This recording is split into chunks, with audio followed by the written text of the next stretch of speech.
Olá, estamos iniciando mais um programa Saúde em Foco, pela TV Tubá, sempre junto de você, trazendo as informações que você precisa saber sobre as intercorrências que se passam em seu corpo, as doenças que interferem em sua saúde.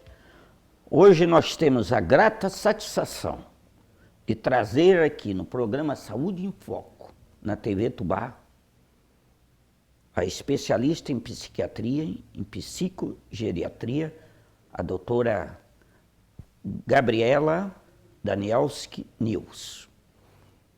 Com a sua experiência, ela vai poder nos dar uma noção daquilo que se passa em nossa mente, os transtornos que se passam a nível psicoemocional,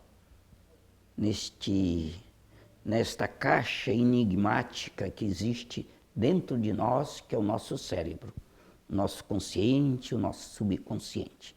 A doutora Daniela, nós temos grata satisfação de recebê-la aqui no programa Saúde em Foco, para falar de um assunto tão interessante, que são os transtornos que ocorrem a nível da psiquiatria, essa especialidade que hoje cresce cada vez mais, se aprofunda cada vez mais nas entranhas das alterações que se passam, dos transtornos que se passam em nossa mente.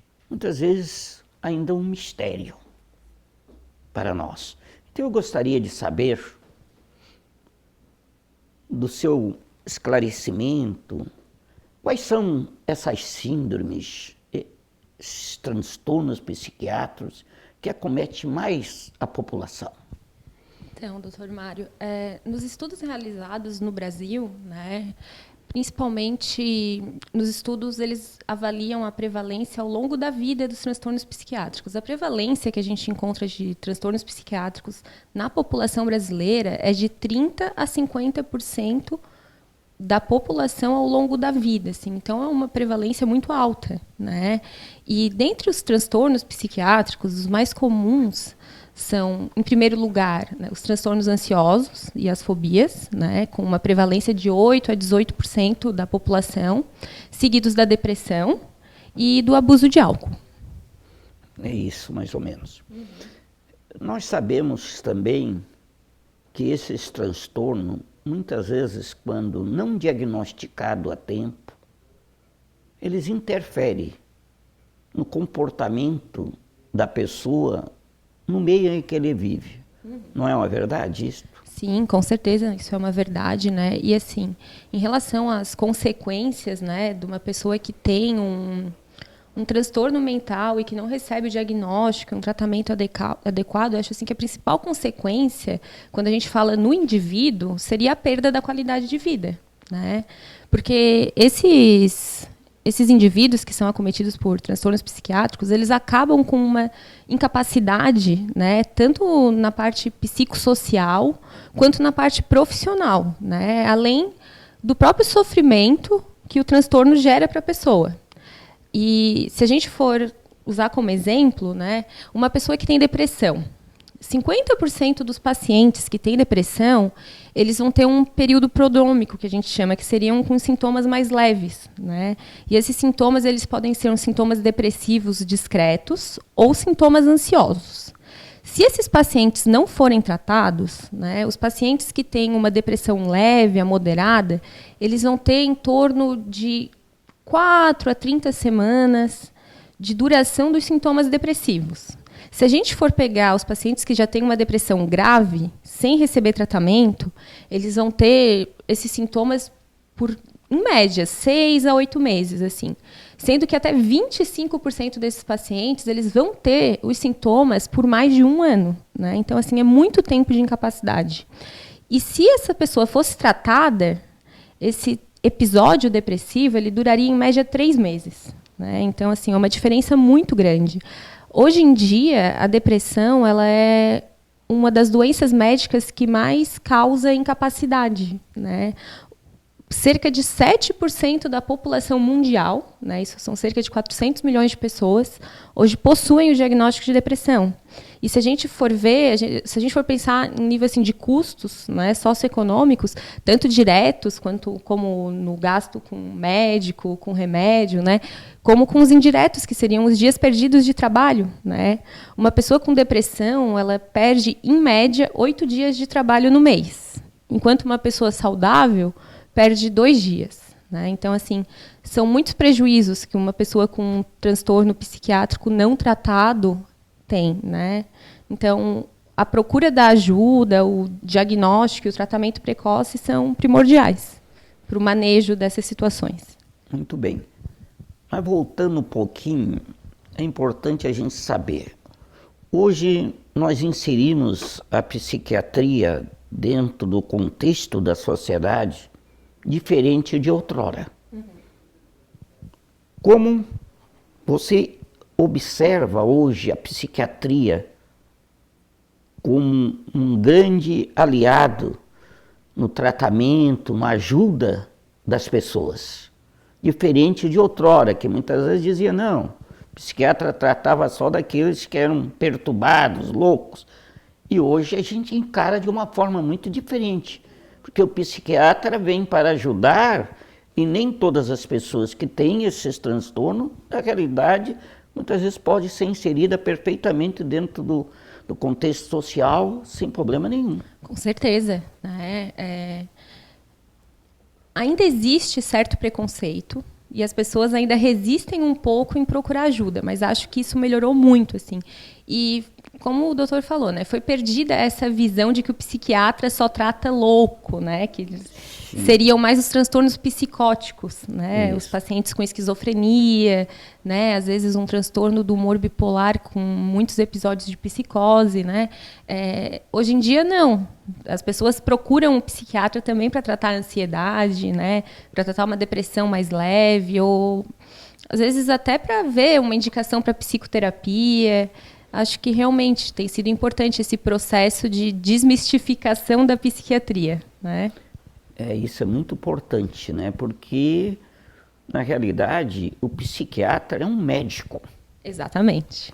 E um médico que entende do corpo e entende da mente. Isso.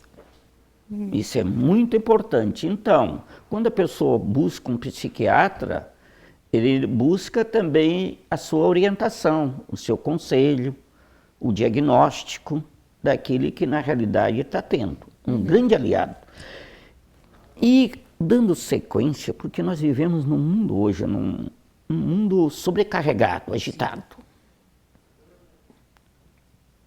O estresse, na sua visão, ele tem uma parcela de culpa em muitos transtornos que se passam no indivíduo. Com certeza, com certeza.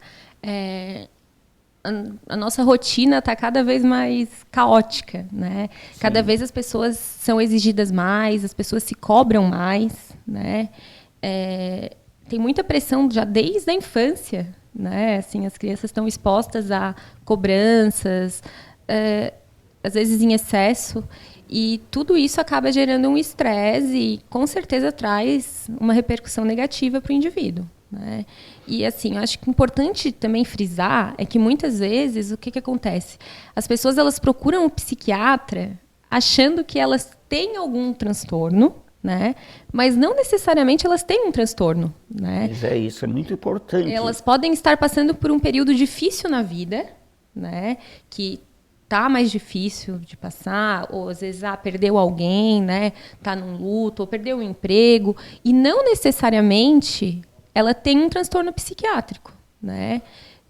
Tristeza faz parte da vida, ansiedade faz parte da vida, né? O problema é quando essas emoções elas acabam tomando uma grande parte do dia, da vida da pessoa, quando é em excesso. Quando fica crônica, né? Isso, exatamente. E desproporcional ao esperado para aquela situação. E quando acaba gerando um prejuízo no comportamento da pessoa. Né? A pessoa ela começa a evitar determinadas situações, no caso dos ansiosos, né? vê as situações como um risco, às vezes não são. Então, é importante também a avaliação do psiquiatra para ver, né, se realmente eu tenho uma doença ou eu tenho um problema momentâneo, um estresse, um período difícil, né, que muitas vezes não, né, nessas situações não tem indicação de um tratamento medicamentoso, né, e sim de um acompanhamento psicológico, muitas vezes ajuda a pessoa a passar por esses períodos, né, e é muito importante essa busca de ajuda. Eu achei muito importante quando você falou que não só o tratamento medicamentoso, mas o tratamento psicológico. Isso é fundamental, eu acho, no meu ponto de vista, essa interação entre o psiquiatra e o paciente, na sua orientação. Para mim não existe psiquiatria, né, só com tratamento medicamentoso, né? Isto. Uma pessoa ansiosa, uma pessoa com uma depressão, quando a gente dá um remédio, a gente está... Tinha um chefe, né, que ele usava um exemplo que eu achava perfeito. Sim. Ele dizia, né, a pessoa que está deprimida é a pessoa que está ansiosa. Ela está dentro de um barco, está com um buraco no barco, né? Se tu der o remédio vai ajudar a tapar o buraco, mas ele não vai te ensinar a navegar. Sim. Então, assim, eu acho que é exatamente isso, né? Perfeitamente. O remédio vai te ajudar a conseguir passar pela situação, mas o acompanhamento psicoterápico, quando bem indicado, né, nas situações certas, né, da maneira correta, ele vai te ajudar a encarar de frente os problemas e, quem sabe, rever outras maneiras, né? Outras formas de encarar as situações. O telespectador que está nos ouvindo neste momento, ele tem que entender isto, que a ajuda dele é muito importante. Sim. Né? Não existe tratamento psiquiátrico sem o paciente ter uma atitude ativa, né? Isso. A gente está ali para orientar, né, o que é melhor, o que pode fazer, mas o paciente ele precisa se engajar no tratamento. Isso. E faz parte disso tentar promover mudanças na rotina, mudanças no comportamento, que tudo isso ajuda no processo de melhora, né? Tá bem. Nós vamos fazer um breve intervalo e já retornamos já com este programa que está tão interessante para todos nós.